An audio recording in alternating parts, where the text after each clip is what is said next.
Maraming salamat, Lolo Garp, sa lahat ng tulong mo sa amin ni Lydia. Tatanawin po namin itong napakalaking utang na loob. Sinabi ko naman sa inyo, si Florence ay miyembro na ng pamilyang ito.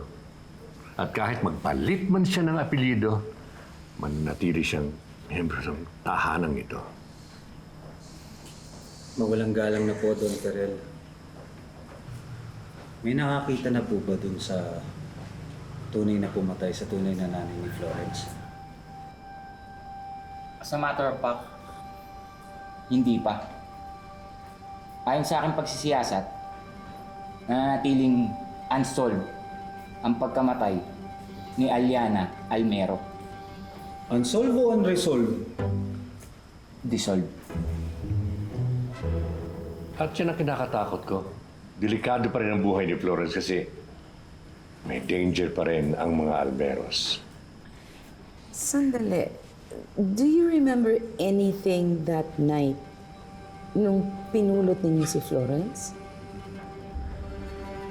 May naalala pa ba ako? Dahan-dahan lang. Ano ba? Baka kailangan mo ng wheelchair, di ba? Hindi mo ba kailangan? Sakit na siya ako. Digat-digat na Paano hindi sasakit ang tiyan mo, sinupsup mo lahat ng utak? Ano ka ba? Alam mo naman ako, no? Mahilig sa brainy.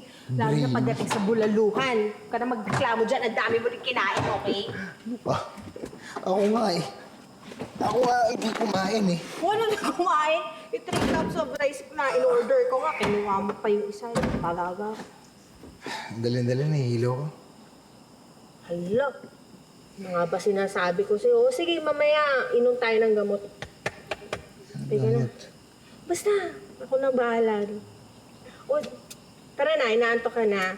Sakit pa yung ulo mo, umuwi na tayo. Tara na. Hilo. Yan na. Kuya, may nakita ba kayong babaeng dumaan dito? Wala naman. Wala. Wala po. Sige. Salamat. O yun, bigla na ng... Mga adik talaga yun, no?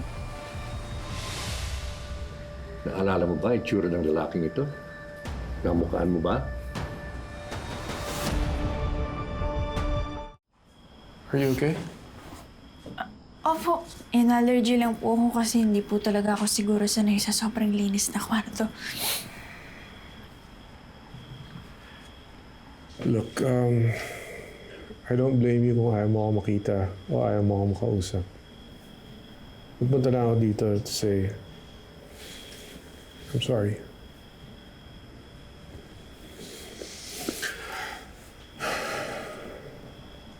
I know I might have been too harsh with you kanina.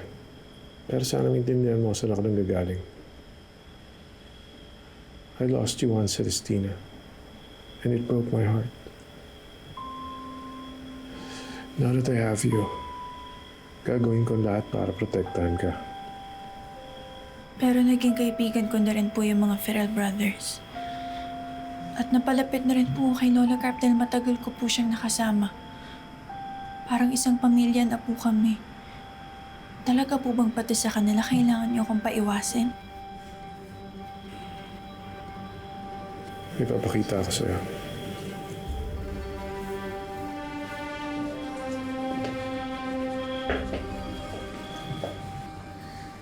Hindi ko man na maalala eh. Relax ka lang. Huwag ka magpa-pressure ha. Maaalala mo rin yan.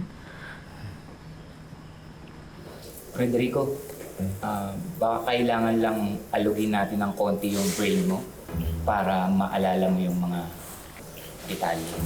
Alam mo, pare, effective yan. Kahit ipukpuk mo pa sa bato. Tumigil nga kayong dalawa. Puro kayo kalokohan. Yung mga utak nyo kaya pagpupupukon ko. Baby cake, relax lang. We need to lighten the mood. Alam mo, ayoko lang nai-stress ton si kumpare. Kasi may sakit sa puso yan eh. Don't get pressured, Federico. Take as much time as you want. Pero kahit anong kaliit na maalala mo, bigyan mo sa amin para Baka makatulong yan para maprotektahan natin si Florence.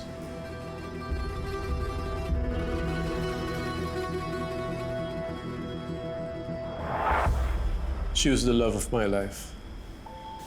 Dapat nakilala mo siya. It's unfortunate that I was able to spend so much time with her. Samantalang, lumaki ka nang hindi mo siya nakilala. Actually, lagi ko na po siyang napapanaginipan.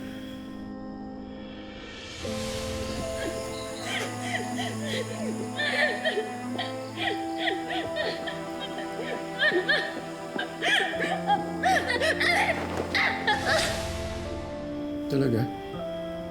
Yes po.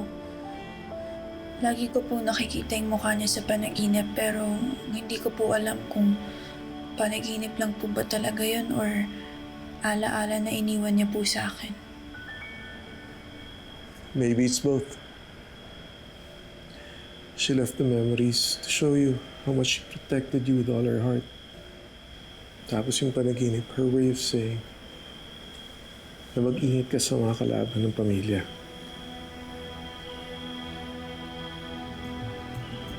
Pinatay siya ng mga Ferrell Celestina. Sila ang pumatay sa nanay mo. So I believe it's time na putulin mo na ang lahat ng relation mo sa mga Ferrells. Ibig laging nandyan sa lungkot o saya. Mamahalin kita. Hello, Florence. Bakit?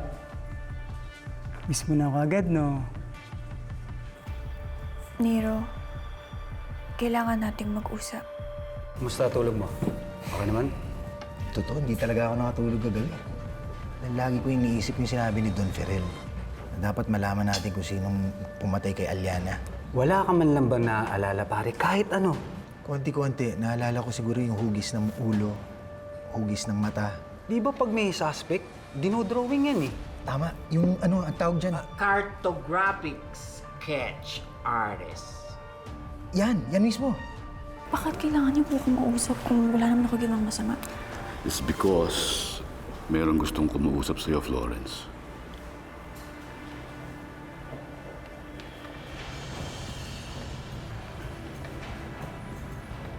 Totoo po bang may kinalaman po kayo sa nangyari kay Mami?